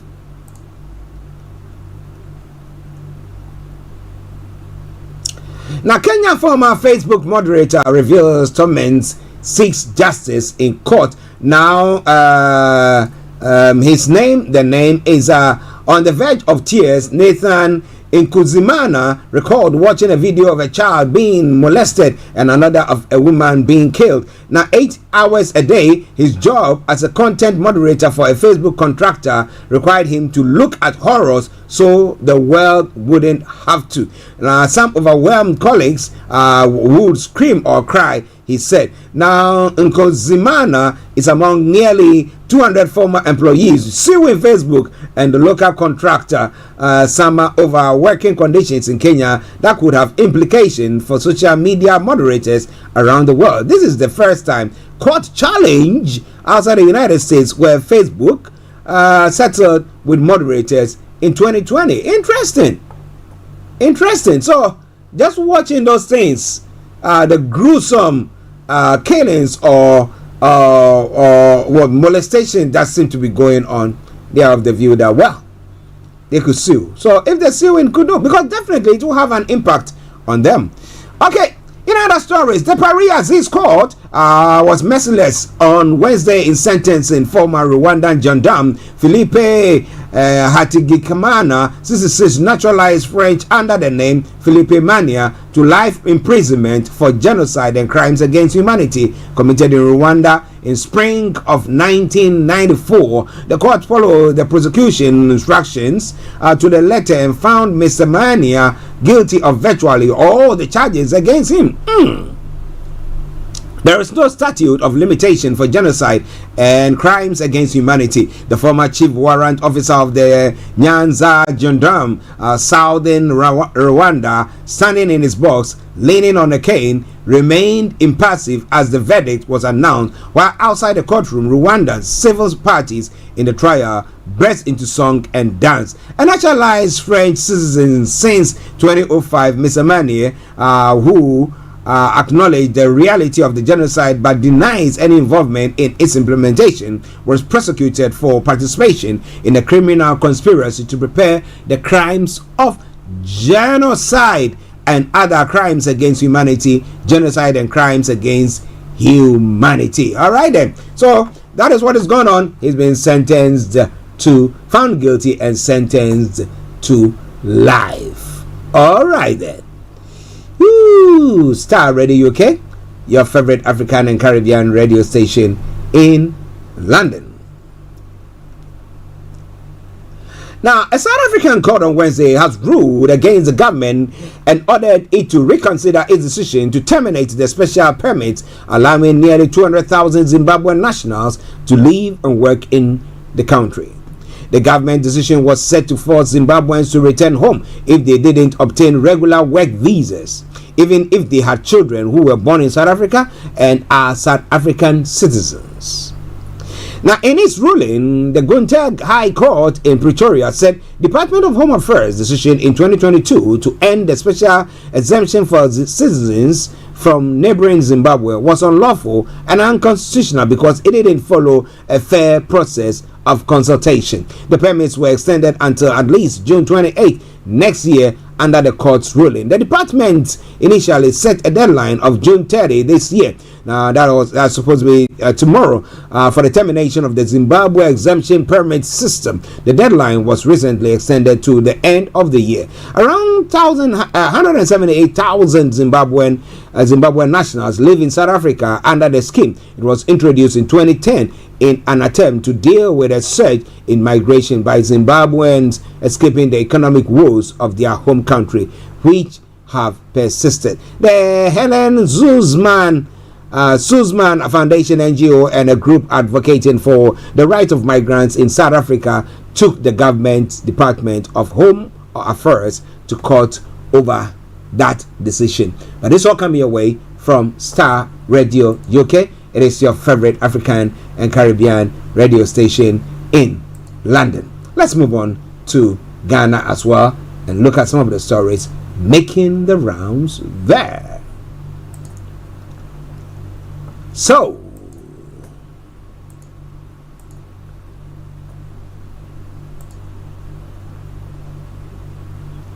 okay. Nah. All right, just bear with me. All right, so now moving on straight to Ghana. The president, during the by-election campaign at the same North, made some comments, and one of the astute lawyers, or the lead lawyer of the NDC, Mr. Chachu Chikata, has decided to embark on a legal tussle with him. So, lead counsel for Member of Parliament elect for Ascent North constituency, James Jachikwason, will today commence an appeal process in the Court of Appeal Criminal Division, challenging the daily trial order for his client by an Accra High Court judge. The move by Chachu Chikata is to ensure that the MP elect gets a fair trial in the criminal case he is facing. In an affidavit signed by Justin Pora Teriwaja Kwason's lawyer, argued that the High Court judge, in her ruling to allow daily trial for their client, committed errors of laws. Now, a portion of his affidavit said the ruling of the court had taken a political turn, with President Nana Addo Dankwa Akufo-Addo making prejudicial comments on the back of the ruling. So he should be held for contempt, isn't it? Now, he said the president had emphasized a comment by his attorney general to the effect that Jachikwason had been irresponsible in opting to contest for a parliamentary seat when he was facing criminal charges. The part on Akufo-Addo read that apparently emboldened by the ruling of the court on the 23rd of June 2023, the extremely prejudicial, unjustified and insulting remarks of the Attorney General were escalated to the level of the President, Nana Addo Dankwa Akufo-Addo. That, in a quote, at a campaign rally for the candidate of the New Patriotic Party, the NPP, the said president made many prejudicial remarks, including some to the effect that the voters in Ascent North constituency should not vote for a candidate who could end up in prison. Now, he's also going to say that he said could. Okay, it went on to provide a Ghana web link to the said comments and stated that the accused would seek leave of the court to play a video clip of the remarks of the president.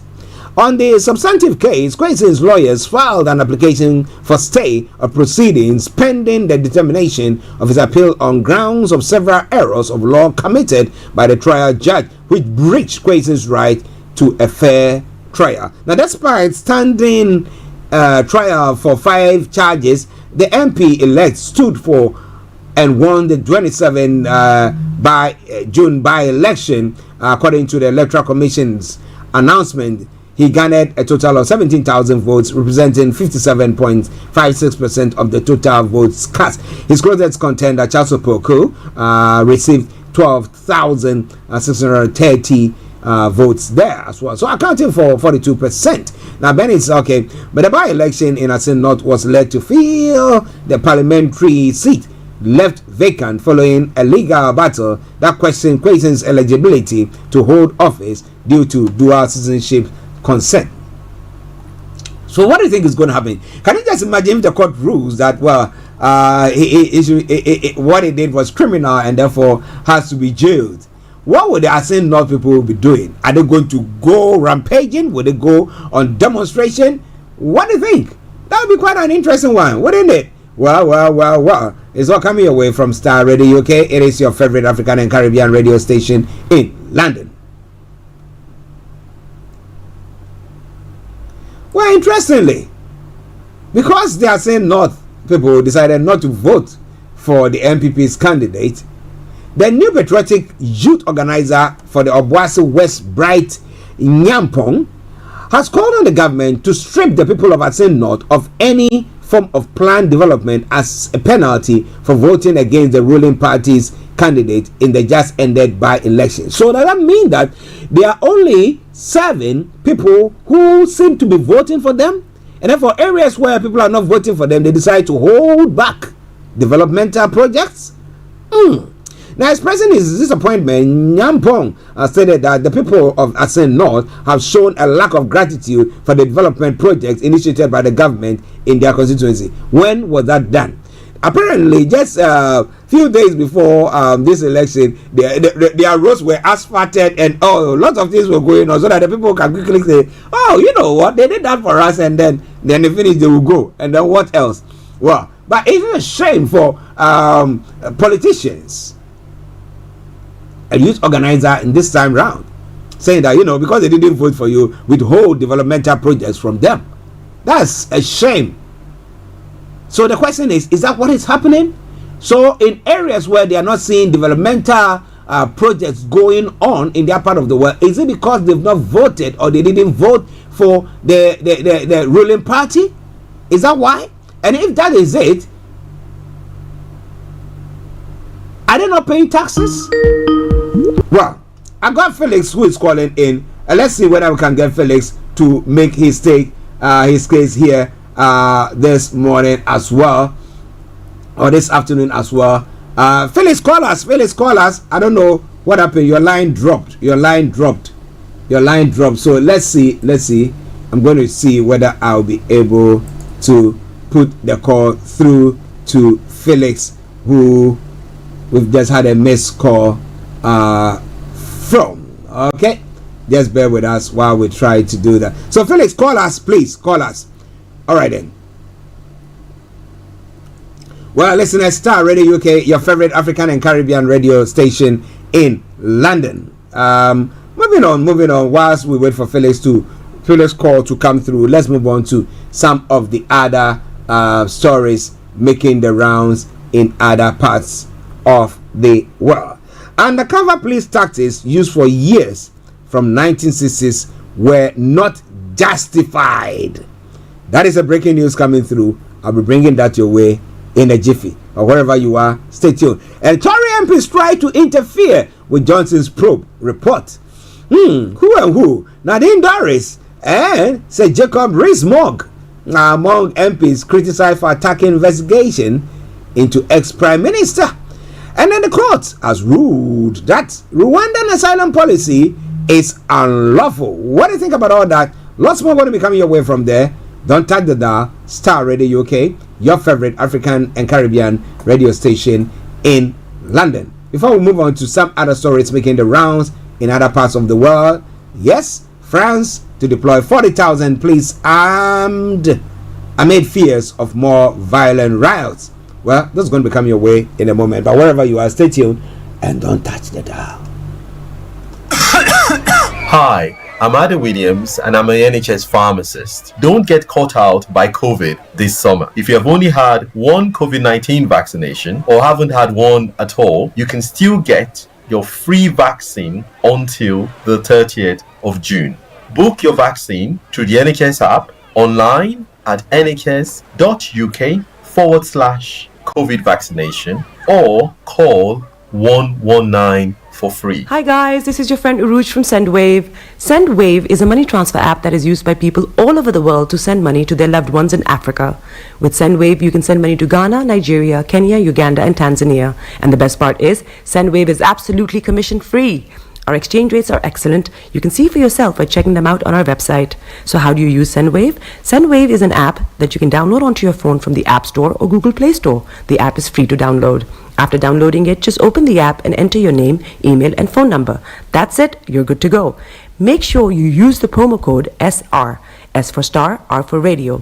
This promo code will give you £5 free credit to send to Africa on your first transaction. Your money will be delivered to your recipient within seconds. Feel free to call me on 0749 7377 647 at any time. I'll be happy to tell you all about SendWave and help you in any way I can. Remember to use the promo code SR for £5 free credit. Medasse. Looking for a new way to stay refreshed and hydrated? Look no further than iRange Hydration Drink. iRange is perfect for any situation where you need a little pick-me-up. It's low in calories and has a delicious orange flavor that you will love. So don't wait any longer. Grab a can of iRange today and start enjoying the refreshing. Buy online at irange.co.uk. Welcome back to the program Star Radio UK, your favorite African and Caribbean radio station in London. Bringing the time now to 16 minutes past the top of the hour. Felix, do call us back. Felix, please do call us back. We saw your missed call. All right then. Now let's move on straight to some other stories making the rounds in other parts of the world.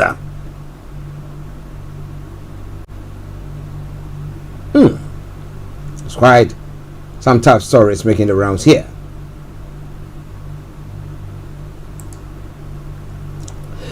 Now, Iranian protest. Now, mother of Nika Shakarami tells of his anguish. The mother of a 16-year-old girl allegedly beaten to death by security forces during protests in Iran has spoken of her continuing heartache. In an exclusive interview, Nasreen Shakarami says she cannot forget for a second what happened to her daughter Nika. Now, Nasreen was speaking to actress Zah Amil Ebrahimi, who fled Iran in 2008. Nasreen also rejects authorities' claim about the death of protesters. We all know that they are lying. Nika's was one of the most high-profile deaths during protests in late 2022. The protests have continued since then, though have become much less intense due to a bloody crackdown by security forces.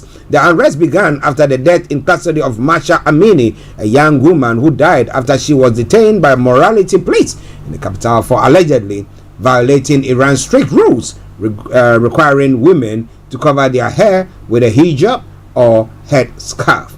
All right then. It's all coming away from Star Radio UK. It is your favorite African and Caribbean radio station in London.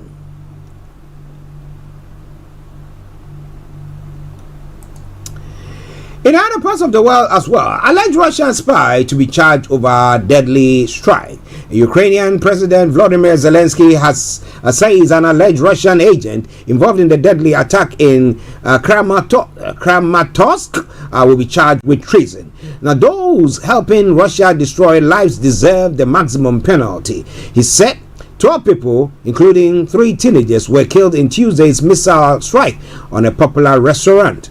Now, Ukraine said the man, a resident of Kramatorsk, sent video footage of the restaurant to the Russian military hours before it was destroyed. A 14-year-old twin sisters Yulia and Anna Akichenko and a 17-year-old girl were among those killed. Now, Russian missiles stopped the beating of the hearts of two angels, quote and unquote, Kramatorsk City Council Education Department said in a statement.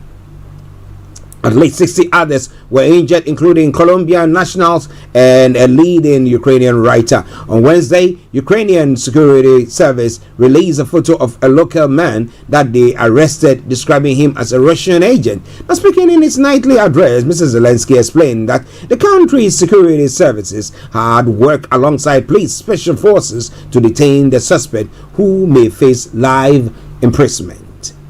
The emergency services said on Wednesday that search and rescue efforts were still ongoing. Kramatorsk, an eastern city in the Donetsk region, is under Ukrainian control, but it's close to Russians occupied part of the country. In April last year, more than 50 people were killed and many more were wounded in a missile strike on a train station in the city. The Rear Lounge, which was targeted this time, was a popular venue regularly hosting international journalists, volunteers, and Ukrainian soldiers taking a break from the nearby front lines.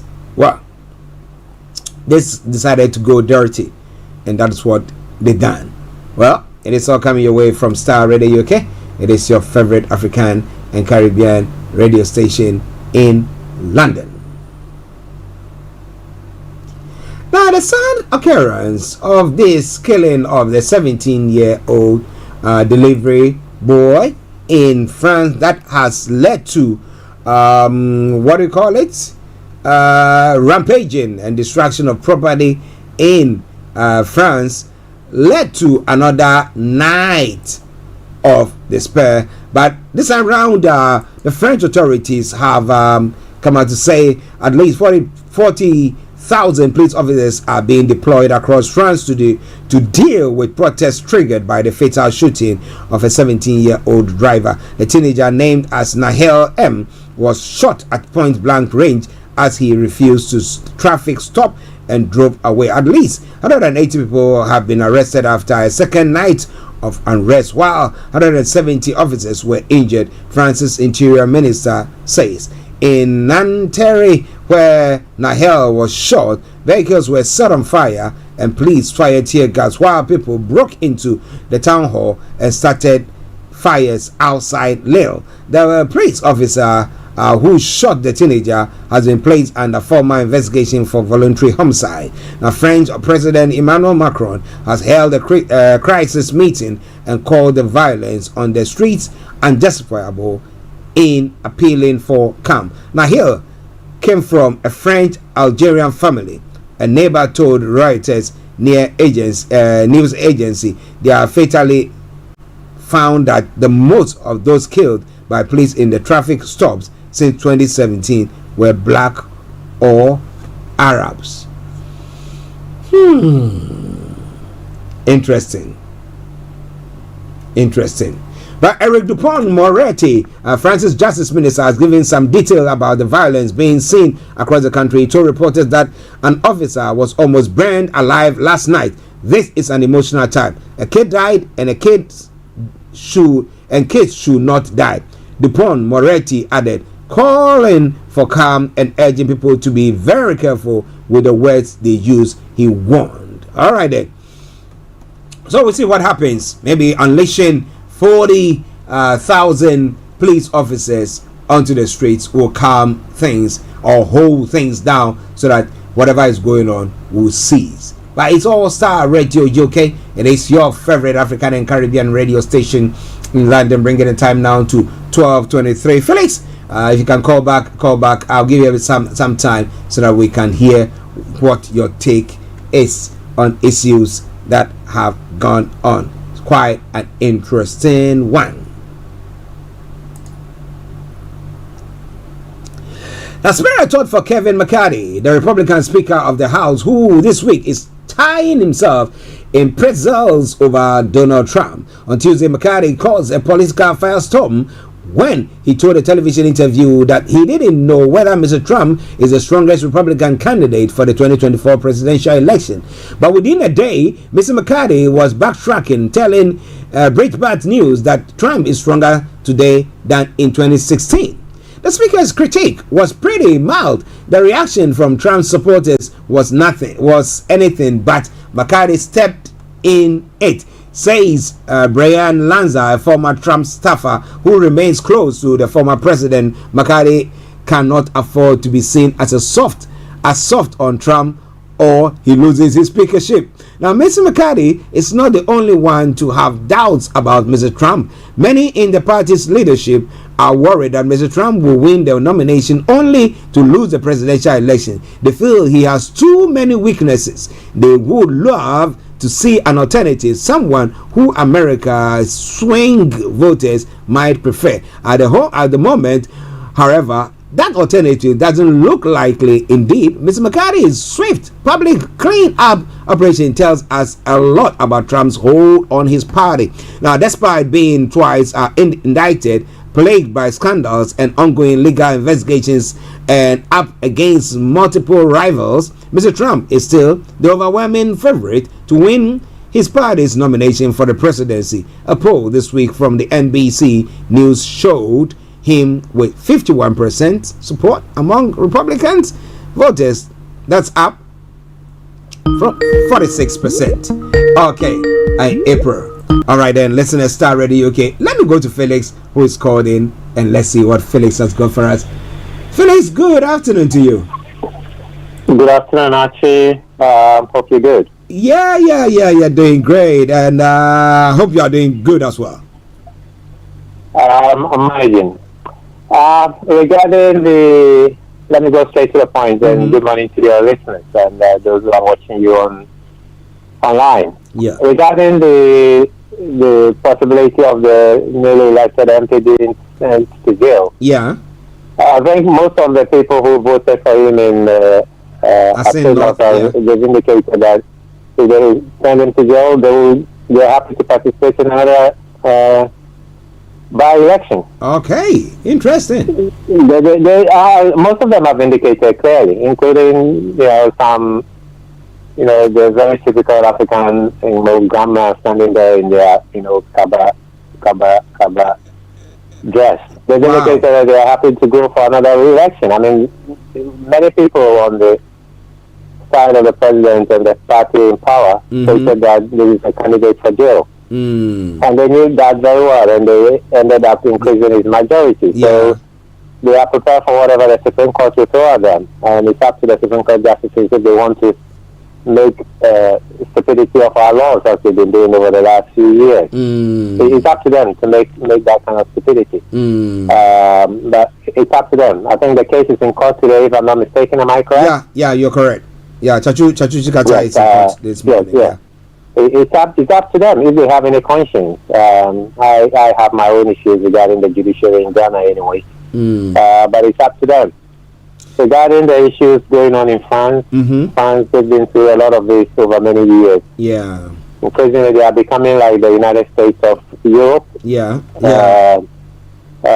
These routes in, shall we say, immigrant communities and routes involving, sometimes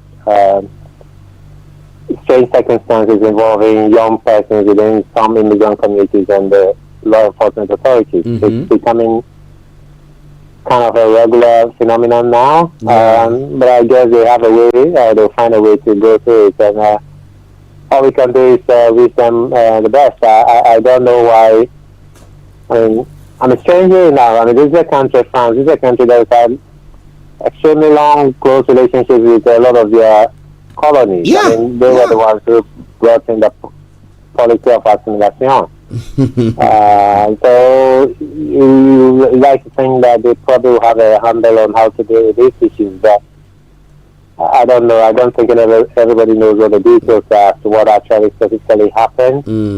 Like they say, like the Americans say, there are two sides to every story. Yes, sir, of course. Apparently, in this case, and in most cases where there are fatalities, you never really hear the side of the person who is dead because the people don't speak. Yeah. So you're only going to hear the side of the case, in addition to whatever, shall we say, experts, forensic experts, whoever else can look at details and make some kind of judgment or guess as to what may have actually happened. I'm not sure whether they'll ever be able to find out the accurate narrative of what actually happened. But I really don't see why, a 17-year-old delivery boy who is not involved in a gun shootout with the law enforcement authorities should end up being dead, whatever the circumstances may be. But sympathies to the family, and hopefully the law enforcement authorities will, follow the case wherever it is and investigate it to wherever they find the accurate narrative of whatever may have transpired leading to the death of this young man. And in some cases also we may also have to think about the officers involved. But sometimes it may just be a case of accident. So whatever the situation is, hopefully they will have some settlement of some sort in the near future. Have a good day. No, before you go, a quick one. Now, withdrawing developmental projects from, I'm just taking the typical case of the Asen North election, by-election that took place. And an MPP youth organizer, okay, so virtually, making such... Sorry, I skipped that, yes. What do you think about that? Yeah, I think that is the mentality of the people who are leading this particular party at the moment. I mean, if you look at a party such as the party in government in Ghana, the NPP as you described them, and if you look at where their stronghold is, which is the Ashanti region, in many respects, somebody would say perhaps if you compare it to the United States, you possibly will be thinking about the chairman of the state of Texas branch of the Republican Party. I mean, that's the sort of position this man occupies. Within the NPP, the one who is most people call Chairman Wontumi. Now, if you look at that analogy with that of the United States, you would like to think that somebody as the chairman of a major political party in one of the strongholds of that political party should actually be a prime candidate for the presidential slot, or certainly a prime candidate for the vice presidential slot. Can you imagine somebody like Wontumi becoming the vice president of Ghana? The man claims he went to Prempeh College. He can't. Well, I know English is not everybody's language. But it's a language of business in our country. The man cannot articulate himself. Well, he can't speak the language. Forget about articulating himself. Sometimes people can speak the language, but they're not very good at articulating themselves. He can't speak the language. So whether he actually went to Prempeh College is another story. And I doubt that, but I don't know what the Prempeh College thinks about it. That such an individual walks around saying that he attended Prempeh College. Where are his records? I mean, this is a man who, frankly, has a business interest that is destroying our environment. And when he talks like, somebody who, excuse my language, wasn't around when brain cells were being created for everybody who happened to come into this world. And maybe he must have come into this world without any such brain cells in between his temples. But it tells you the state of the party at the moment, because he seems to be a very popular guy within the party. Even educated people seem to bow to him. Everybody seems to pay allegiance to him. So that should tell you the state of the party. Now, remember, this is a party of the late Darocha. This is the party of the late Peter Adjete. This is the party of Jake Ubechabi Lamte. I mean, can you think of this is the party of Apiaminka? Can you think of any of these people speaking the way this man speaks? No. No. But that is the sort of people who are now running the show for this party. And so don't be surprised when you have a rep of this party, and I think Ubuasi also talking this nonsense. If you follow that analogy, then, a place like Ashanti region and frankly the Eastern region should see very little development. Should another party come into power? Of course. Yes. And that's exactly what should happen. But that's not the case. That's what's not even the case under Kwame Nkrumah, when people in the Ashanti region, I mean, in some cases even declared fatwa on him. that it should not come to the Ashanti regime anymore under the LLM leadership. So this is the fate of the party. It's up to the party to find a way to get rid of this lot or to refine their thinking. Unfortunately, these people are old already, so they cannot refine their thinking. They are not people in their 5th year on earth or in their 10th year on earth, so there's still a bit of chance to shape their way they think. Yeah. And these people are already grown up. They will think the way they think. Old dogs. It's a matter of time they will let something out, and then you hear what is in their brain or what is happening within their temple. Wow. Thank you. Have a good day. I'll catch up with you sometime later tomorrow. All right. Thank you very much. Bye. Well, listeners, that has been Felix as well, adding his voice to the discussions this afternoon. But what is your take? Well, I'm going to be running out pretty soon, but let me bring you some of the stories that is making the round this morning here in the UK or this afternoon. Now, Rwandan policy asylum charity welcomes Court of Appeals decision. The Court of Appeal has ruled that the planned asylum seekers to Rwanda it's unlawful and has become and the charity has welcomed Rwanda has not provided sufficient safeguard to prove it is a safe third country. Senior court appeal judges ruled in a split decision. Asylum Aid said the decision was a vindication of the importance of the rule of law and basic fairness. It is likely ministers will challenge the ruling in the Supreme Court. The Rwandan government insisted it was one of the safest countries in the world and had been recognized for its exemplary treatment of refugees. Now, 10 people from countries including Syria, Iraq, Albania, who arrived in the UK in small boats alongside Asylum Aid argued the policy was unlawful. The decision on whether Rwanda could be deemed a safe third country for asylum seekers to have their claims processed is partly based on whether there is a risk that people could be forced back to the country from where they were originally fleeing from. What do you think? All Star Radio UK, some of the view that maybe that will help actually stop the people from using or crossing the channel to come to the UK. But what do you think about all that? It's all coming your way from Star Radio UK. It is your favorite African and Caribbean radio station in London. The former ministers Nadine Dorries and Sir Jacob Rees-Mogg have been accused of waging a coordinated campaign to interfere with the Commons investigation into Boris Johnson. The ex-Prime Minister quit as MP after committee found he misled Parliament over COVID breaches at number 10. In a report, the committee accused the allies of Mr. Johnson of mounting vociferous attacks on its works, but they would only face punishment if MPs voted for this.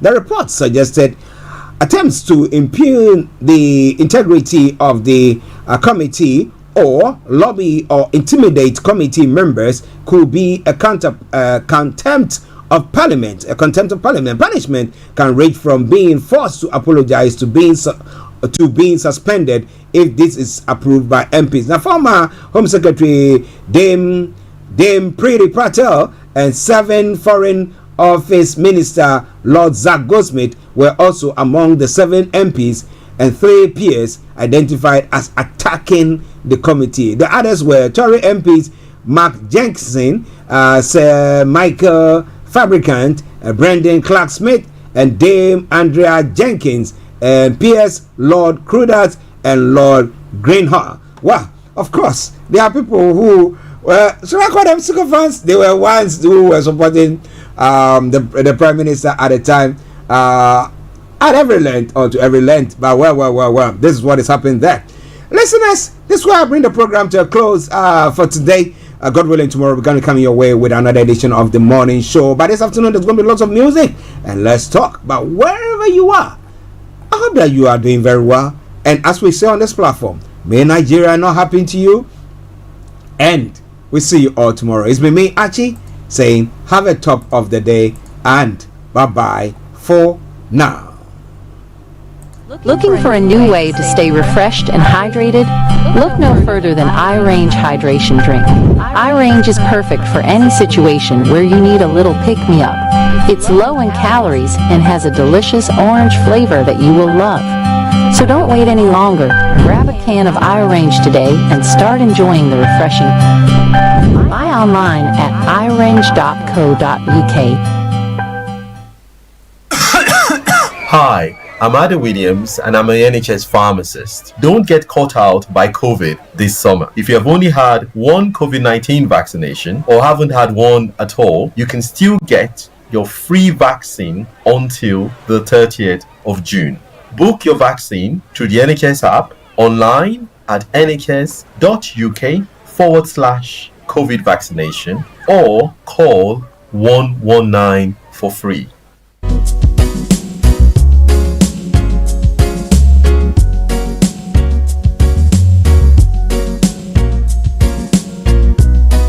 Turn it on. Turn it up. The problem of a Thanks for listening. Who run things, who run things, who run things. The problem of Africa is the lead. Who run things, who run things, who run things. Them all go to universities.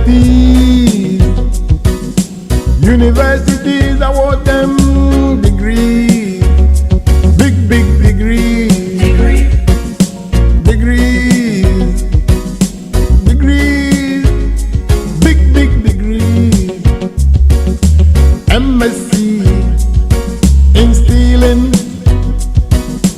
Bachelor of Arts, mismanagement.